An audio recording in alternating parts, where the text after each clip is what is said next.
Thank you for joining today. I promised the folks at Lakewoods Drive a couple of weeks ago or so that I was going to cover the topic of examples in Bible class if time permitted, and if time did not permit, which I knew perfectly well it wouldn't because that's the way that works, that I would cover it in this space. And so here we are. I wanted to talk about examples and how we apply them in our lives and some kind of rules of thumb by which we can do this sort of thing. And I want to establish from the outset here, we're talking about some complicated kind of processes. Following examples, just in a general sense, is a complicated process, and it doesn't become any less complicated when we're talking about biblical examples or examples with regard to holiness or spirituality or what have you.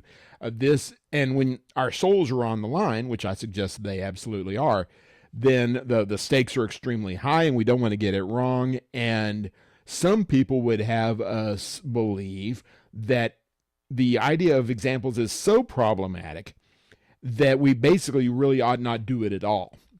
That any kind of example that we see is merely a fleshing out of a doctrinal principle that we've seen someplace else, which I'm not sure exactly how much I would disagree with that.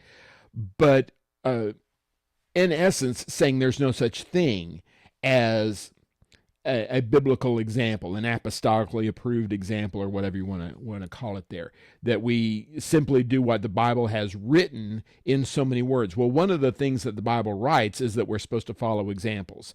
And I would argue that it absolutely is binding. And what's more, the idea of following after examples is yet another illustration of how we communicate truth to one another. God communicates with us in the way that we communicate with one another. And the idea of setting an example is absolutely on par with the conversation with regard to how God is trying to communicate truth to us. Oftentimes it is couched in exactly those kind of terms. And we'll get into all this as we go here. I wanted to spend a little bit of time, at least a little bit, emphasizing the importance of examples, that we need to acknowledge that they exist and acknowledge the authority that is inherent inside of the idea of examples, rather, and furthermore emphasize a point that I've heard made, I think, very well in various quarters, that the whole Bible is really about getting us to follow examples, looking for patterns for us to follow after. I'm going to refer you to Hebrews chapter 8 here in a second and kind of set the stage with that idea.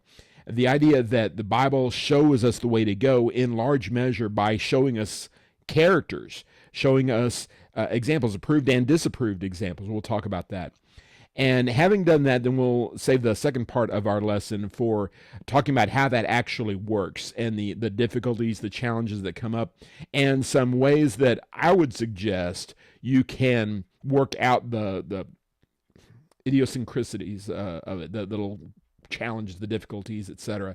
Nobody's suggesting that this is problem-free, and I'm certainly not suggesting that my direction for how to use examples is inherently authoritative, or that you don't do it my way, that means you're going to hell, or some such thing as that. But I do think there are some general common sense sort of principles that we can put to work here that will help us a lot with regard to how this actually works. And that's kind of what we're going to try to do here today. Let's talk about some examples of what examples are, pardon the expression. I'd like to read a passage from Hebrews chapter 8, starting in verse 1. Now, the main point of what is being said is this: we have a kind of high priest who sat down at the right hand of the throne of the majesty in the heavens, a minister of the sanctuary and the true tabernacle that was set up by the Lord and not man. For every high priest is appointed to offer gifts and sacrifices. Therefore, it was necessary for this priest also to have something to offer. Now, if he were on earth, he wouldn't be a priest, since there are those offering the gifts prescribed by the law. These serve as a copy and shadow of the heavenly things, as Moses was warned when he was about to complete the tabernacle. For God said, "Be careful that you make everything according to the pattern that was shown to you on the mountain." But Jesus has now appeared as has obtained a superior ministry, and to that degree, he is the mediator of a better covenant, which has been established on better promises. Now, there's a lot of background information there that I don't want to get into the deep weeds on, but what the author is basically saying here is that in Old Testament times, things were laid out under the Levitical law very specifically, with regard specifically here to priests and sacrifices. Things had to be done exactly right, even to the point of building a tabernacle, later on a temple, according to the restrictions and guidelines that the pattern that God had given, doing things in God's way, basically. And a lot of people have grabbed hold of this reference here in verse number 5, the idea of building everything according to the pattern, and use that as some kind of pattern, I guess you might say, a general rule for helping us understand what the idea of examples are. And I think this is as good a passage as any to talk about that. God gives us directions, and we are expected to follow after those directions. And we read the larger context here to emphasize that this pattern was given in Old Testament times in large measure so that we could be set up to understand this new tabernacle, the new high priest, the new sacrifices that would be ushered in the era of Jesus. Well, if the pattern was important back then, the argument goes, and I think it's a good argument, that the pattern still applies now, that things are set up the way God wants them to be set up, and they need to be carried out, practiced in the way that God has set up. The reason that we have this pattern, this set of examples, is so that we can know what God's will looks like, and so we can follow in those steps. By doing this in Old Testament times, the people were showing a reverence for God's will in a general sort of sense, but also they were setting us up in the gospel era to understand similar concepts that would be accomplished in heavenly planes, that things are done according to God's pattern all the time. And if they're not done according to God's pattern, then somebody's messed up. And the pattern may be specific, it may be general. With regard to the tabernacle, there was some extraordinarily specific kind of laws that were laid down, and they made sure that they did everything the right way. Why wouldn't you?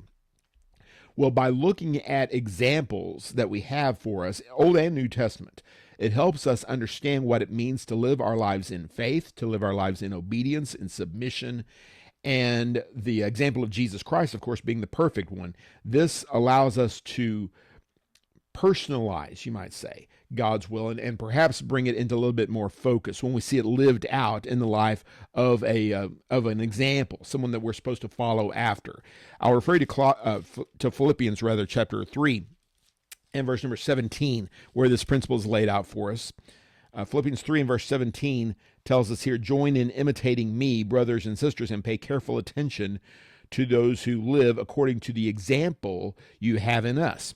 Now, Paul's an apostle, of course, here, and he is laying out an example, not a perfect example, and that's pointed out in 1 Corinthians chapter 11, verse 1, "Be imitators of me as I imitate Christ." The reason that Paul is a good example, the reason anybody is a good example with regard to spiritual things, is because they are themselves imitating Jesus, that they are following the character, the example, the holiness, the behavior patterns that we see in Jesus Christ. There are going to be gaps in that logic, and we're going to talk about that as we go here. There are limitations to following after these examples. I followed the example of my father and various other moral, spiritual characters in my life, some in the church, some not in the church, and we understand that when we do that, if that person deviates from God's will, then we cease to follow that example because it's no longer an example, or at least it's no longer a binding example, no longer a good, positive example. We're spending more time on this, I think, than is necessary. You understand the idea that a good example is rarely, if ever, going to be a perfect example, regardless of what kind of example it is, how to make an apple pie or how to make your bed or anything like that. You see the good, you see how it is supposed to be done as it's fleshed out in the lives of people who know what they're doing, whether it's the Apostle Paul or your mom and dad or whoever. We follow after the character that is rooted in God's will, the character that represents Jesus Christ in our lives. You can flip that around and see it the other way around. There are negative examples, disapproved examples. 1 Corinthians chapter 10 is kind of a go-to passage with regard to that. Paul takes us through the life of the people in the wilderness, the ones who rebelled constantly, and he calls them examples. Examples that we should not follow in their steps. He says in 1 Corinthians 10, verse 6, again in verse number 11, these are negative examples. Or if you prefer, you can look at them examples of what God does with disobedient, rebellious people. We don't want to do that. We want to go in a different path. Don't do like I did. Sometimes a parent might say to the child, that's not maybe the best way to teach a child, but nevertheless, it might work. I did things in a poor way. Look at what happened to me. I'm here to testify that this is a mistake that you should not make. You should not follow after me. In fact, it's a good thing that you didn't follow after me. That's the example that we see with regard to Uzzah touching the ark, or Nadab and Abihu offering up strange fire, or Ananias and Sapphira telling lies to the Holy Spirit. We could go on and on with regard to that. Not all of these negative examples were struck dead in the moment. That's just a handful of them there. But regardless, we can see how God interacts with human beings, and we can see how that doesn't work out very well for the human beings sometimes. So we need to learn from those examples as well, and make sure that we are ourselves an example. And we're kind of going on and on with this point here, but the idea of examples is a very, very important thing, and it's rooted in the text here. What's the point in having examples if we don't follow after examples, that we don't find them to be instructive in our lives? 1 Timothy chapter 4 and verse number 12 and following, Paul writes here, do not let anyone despise your youth, but set an example, there it is, for the believers in speech and conduct and love and faith and in purity. Until I come, give your attention to public reading, exhortation, and teaching. Don't neglect the gift that is in you. It was given to you through prophecy with the laying on of hands by the council of elders. Practice these things, so be committed to them so that your progress may be evident to all. Going through verse number 15 there. Pay close attention to your life and your teaching. Persevere in these things, for in doing this, you will save both yourself and your hearers. Well, why would you save your hearers? By being a godly person, by being a godly preacher. Well, the answer's right there, right? They're following after your example. And so therefore, for a variety of reasons, for ourselves and for others, it's important that we respect the idea of approved examples, that we follow after them. We go in the way that these noble ones have gone in the past, or avoid the ones that ignoble ones have gone in the past. So that works too. Now, carrying that out in daily life, exactly how binding this is, how specific we need to be, all these kind of things, like I said before, that's problematic. It is a challenge for us to do exactly what we're talking about doing here. And I don't have any kind of clear-cut Bible-based directions as how you go about following an example. How binding is it? How strongly do we need to apply it? To what degree we need to apply it?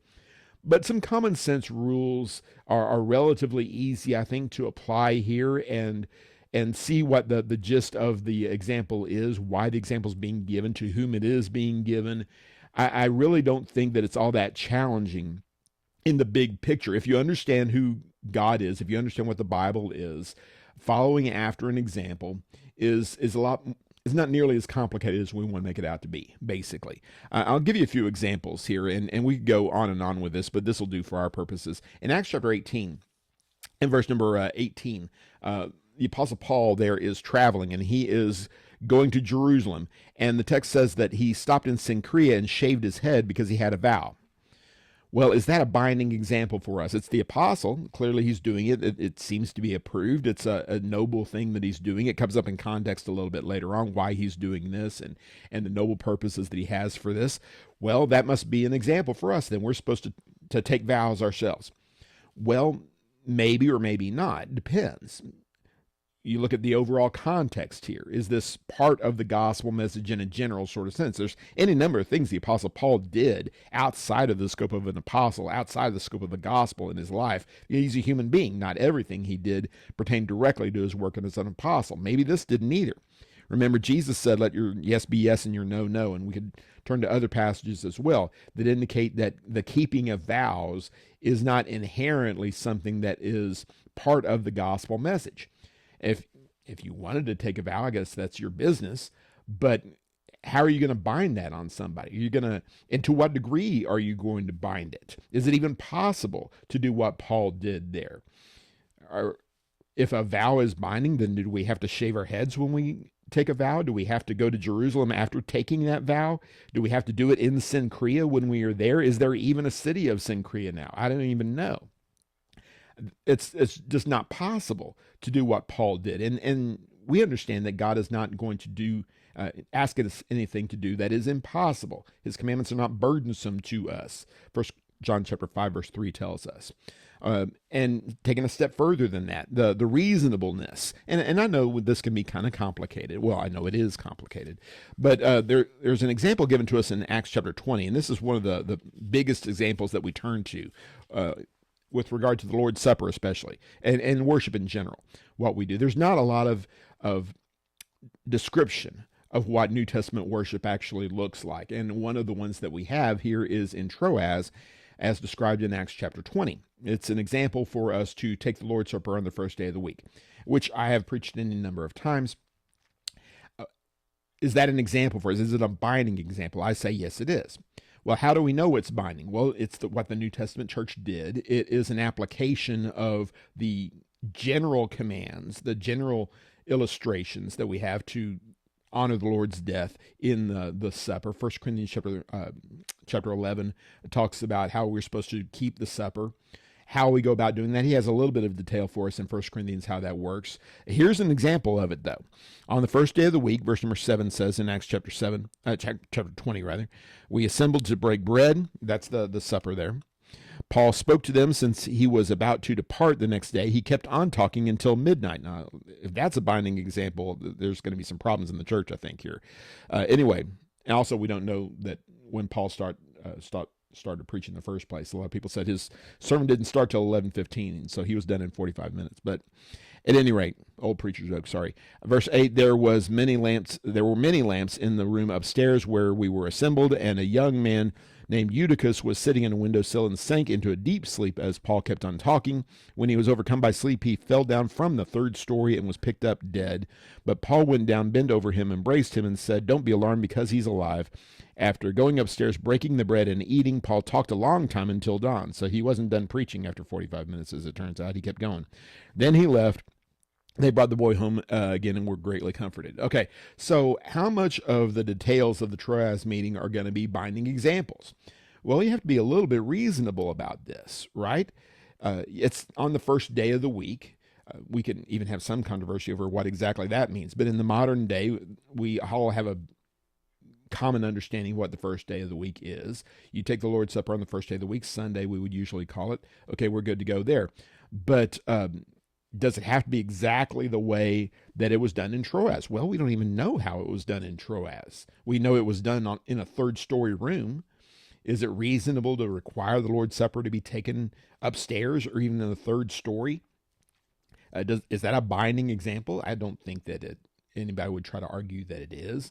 I find it ironic that people want to get really specific about details that are not given to us in the text. You know, how many cups were in the room, how many loaves were presented before the supper was passed out, how many times it was, what happened when people came in late, on and on we could go. The one detail that we do have is that it was done on the third story. Nobody wants to bind that. I find that to be rather ironic, I suppose. Anyway, the point of an example is not to put us in an unreasonable position.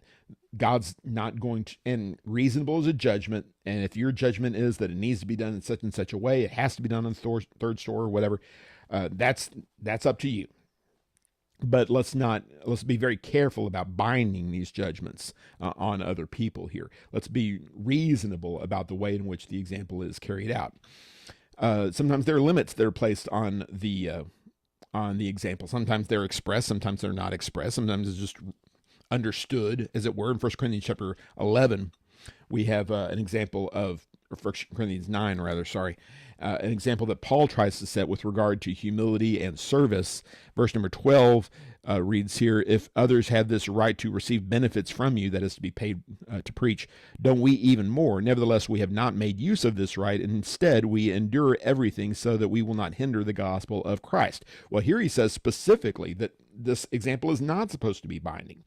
He's setting an example of humility, of service, but not necessarily how a preacher gets paid, because he says, I have a right to be paid. Other people are paid. He doesn't hold that against them. He doesn't suggest that's a bad thing. He says, I didn't do it because there was a greater principle involved. He comes back to it again in verse number 16.